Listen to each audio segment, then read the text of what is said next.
Have you ever noticed how some people can hide their pain as if nothing ever affects them, while others feel everything deeply? Maybe you are that person. The person who holds back tears as long as possible, but then breaks down alone. The person who reads a simple message and feels their heart sink. The person who apologizes for being sad before anyone even complains. And maybe there's a question you've never had the courage to ask out loud. Could it be that God is tired of me too? Because you've heard it from too many people. You're too sensitive. You need to be stronger.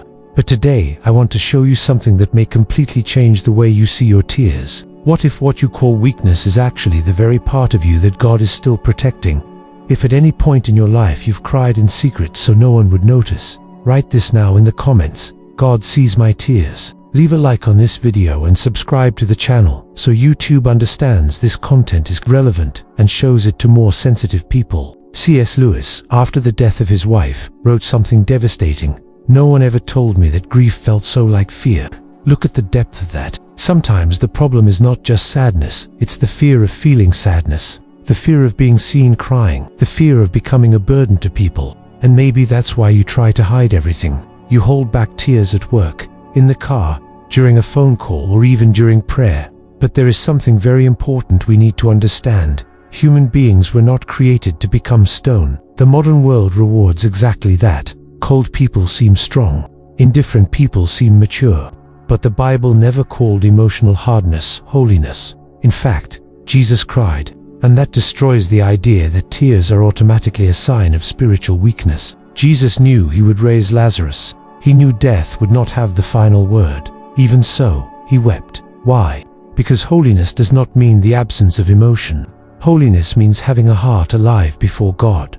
Jesus was moved. Jesus felt deeply and had compassion. Jesus cried in the face of human pain. Maybe the problem is not that you feel deeply. Maybe the problem is that you learned to feel ashamed of it. That shame is born in small moments. When you were a child and someone said, "Stop crying." When you tried to explain your pain and hurt, you dramatize everything. When someone used your sensitivity against you. And little by little you began believing in a silent lie. If I feel too much, nobody will love me. So you started hiding the fear, the sadness, and the exhaustion. But people who spend years hiding emotions often begin to lose contact with themselves. I want to introduce you to an expression, the sacred leak. Sometimes tears are not an emotional defect. They are the truth escaping from a heart in silence. Maybe that is what is happening to you. You say, "I'm fine," but your heart can no longer sustain the lie and the tears show up at the worst possible moment. And then comes other pain, the shame of feeling. But Psalm 56:8 says, "You have kept count of my tossings. Put my tears in your bottle." Do you understand what that means? God does not treat your tears like an exaggeration. He collects them. He sees them. He records them. While the world tells you to just get over it, heaven pays attention to what is breaking inside you. And maybe that is exactly why you arrived at this video today. Because God does not only want to heal your pain, He wants to heal the part of you that learned to apologize for being wounded. There is a gigantic difference between tenderness and fragility, and maybe you have confused the two your entire life. There is a very specific moment that almost nobody notices, when you are still trying to look strong. But your body has already started telling the truth. You keep saying, "It's nothing," but your throat tightens, your chest grows heavy, your eyes begin to burn, and suddenly the tear comes, not because you wanted it to, but because something inside you could no longer remain silent. Maybe your tears are not an emotional defect. Maybe they are a sacred leak. Think about it. A leak never happens because something is empty. It happens because something has been under pressure for too long. And maybe that is what happens to many silent souls. People who keep functioning even when exhausted, keep smiling even when wounded, until one day, the soul finds an escape through tears. You were trying to keep your composure because you learned that tears make people uncomfortable, that too much emotion pushes relationships away. That vulnerability can be used against you, and you begin believing that feeling deeply is dangerous. But there is something astonishing in Scripture. Psalm 56:8 says, "You have kept count of my tossings. Put my tears in your bottle. Are they not in your book?" God does not ignore your tears. He does not roll his eyes at them. He does not say, "You are exaggerating." While the world treats tears like weakness, heaven treats tears like language. Extremely sensitive people notice subtle changes. They feel heavy atmospheres. They absorb invisible tensions. And that is deeply exhausting. especially when you try to pretend that nothing affects you. Sometimes tears are the silent cry of the soul saying, there is something here that needs to be seen, and maybe the problem is not the fact that you feel, it is how long you have survived without admitting what you feel. Because there is a difference between spiritual maturity and emotional anesthesia. Many people think that growing in faith means stopping feeling pain, but Jesus never taught that. In John 11:35 we find the shortest verse in the Bible. Jesus wept. 2 words that change everything. This means holiness does not eliminate emotion. Holiness does not turn the heart into stone. Maybe the real danger is not feeling too much. Maybe it is reaching the point where you no longer feel anything at all. Because people who never cry are not always strong. Sometimes they have simply become unreachable. They built walls so high around their hearts that even love can no longer get in.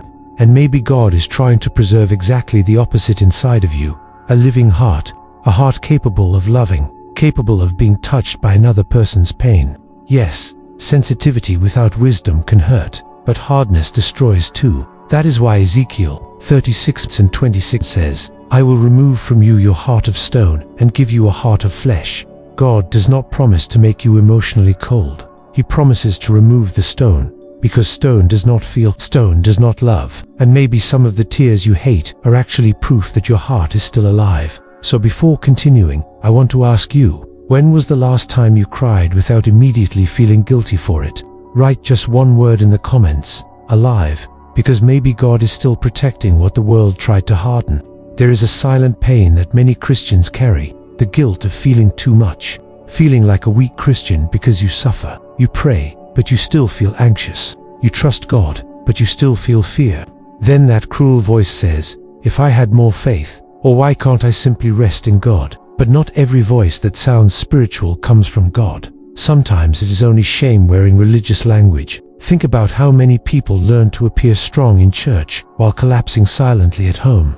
They smile, but they are tired, afraid and overwhelmed, and worst, ashamed to admit it, because there is an invisible pressure to appear spiritually unshakable all the time in many Christian environments. But the Bible never portrayed God's servants that way. David cried, Jeremiah cried, Peter wept bitterly, and Jesus sweat blood in Gethsemane. That does not look like someone emotionally anesthetized. That looks like someone deeply human.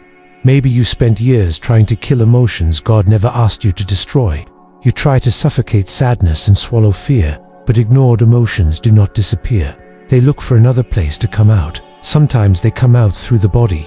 Insomnia, irritation without explanation, constant exhaustion, a racing heart, sudden tears. C.S. Lewis wrote, pain insists upon being attended to. Your soul is tired of being ignored and merely functioning, tired of pretending strength while carrying burdens nobody sees. Maybe you absorb everything.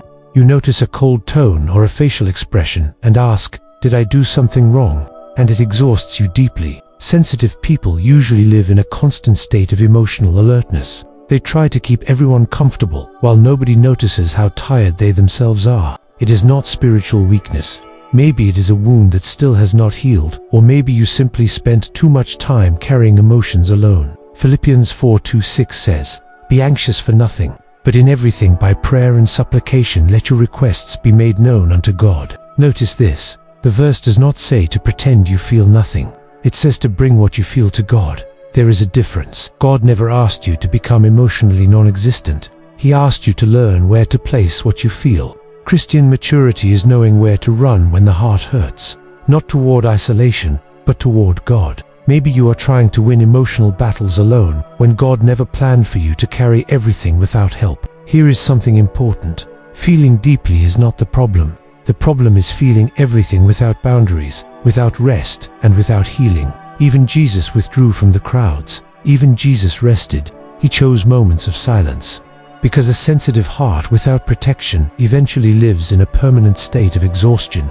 God is trying to teach you not to stop feeling, but to stop destroying yourself because you feel. I want you to answer something honestly in the comments. Have you ever felt guilty for feeling too much? If yes, right, God is still working in me. Maybe your sensitivity is exactly the place where God wants to begin a healing in your life. Many people think spiritual maturity means never being shaken. And maybe that is exactly what you needed to hear today. You do not need to become cold to be strong. Your sensitivity is a spiritual capacity for God's hands. Many sensitive people grew up hearing they were dramatic, and they began apologizing for existing emotionally. But God never apologized for the way He created your heart. Rest in His love today. Ezekiel 36:26 says, "And I will give you a new heart, and I will remove the heart of stone from your flesh." Do you see it? God removes stone, not sensitivity. He glorifies transformation. The goal is not to become someone incapable of feeling. It is to become someone capable of feeling without drowning. Sensitivity without boundaries becomes suffering, but healed sensitivity becomes discernment, because a sensitive heart needs spiritual direction. Otherwise, it absorbs pains it was never meant to carry. Maybe you spent years confusing empathy with emotional responsibility for other people. You tried to save everyone, carry everyone, understand everyone, and in the end, you collapse alone. But even Jesus rested. Even Jesus chose silence. That means you can too.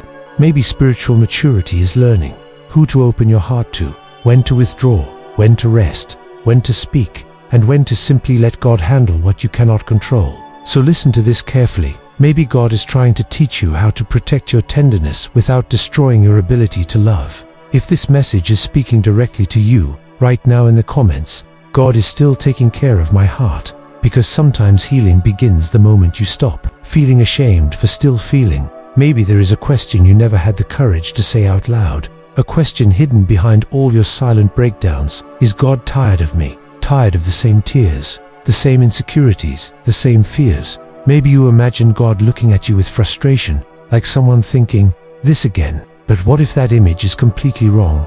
What if God does not look at your tears as weakness, but as wounds that still need care?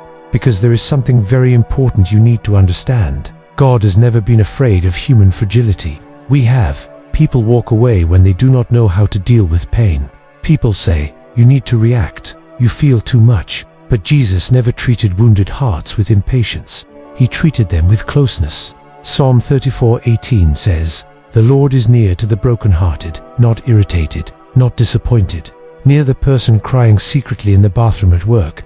Near the person saying everything is fine while feeling their chest sinking inside. Maybe you spent years trying to hide your tears from everyone, but you never managed to hide them from God.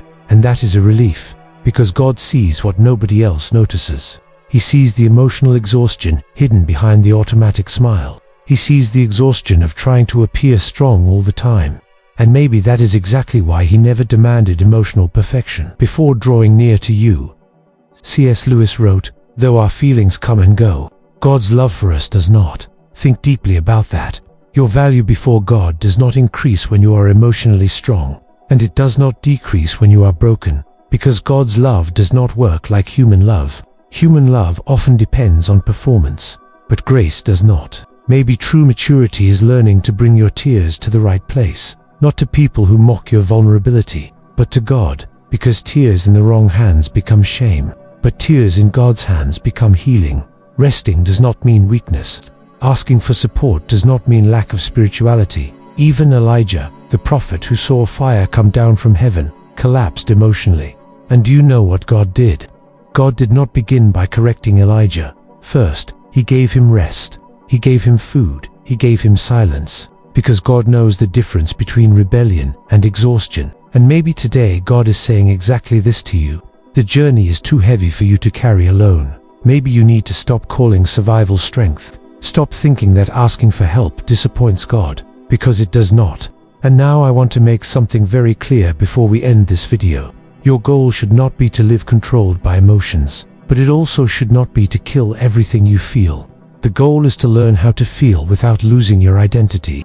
To learn how to be sensitive without allowing the world to destroy your tenderness. Because a hardened heart may suffer less, but it also loves less. And maybe the most beautiful part of you is exactly the part that can still feel in a world that rewards coldness. Revelation 21:4 declares, "And God shall wipe away all tears from their eyes." Notice that. The Bible does not say God feels disgust toward tears. It says that one day He Himself will wipe them away. What a powerful image. The Creator of the universe drawing near with enough gentleness to touch what hurts most inside you.